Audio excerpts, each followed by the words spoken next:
ఆ బోర్డులు పెట్టుకోవడం వరకేనా?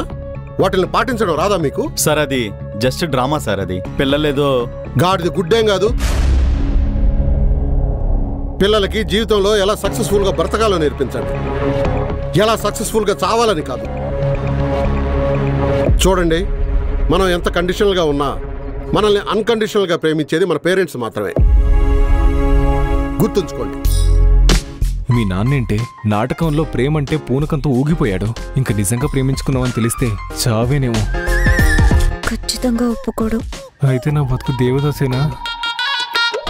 కాదులేరా బాబు, మా నాన్నను ఒప్పించడానికి నా దగ్గర ఒక బ్రహ్మాస్త్రం ఉంది. కంగారు పడుకు, నేను చూసుకుంటాగా. పదమ్మా. చూడమ్మా, మీ అక్క నీకు ఇది ఇమ్మంది. ఏంటిది? చూడు.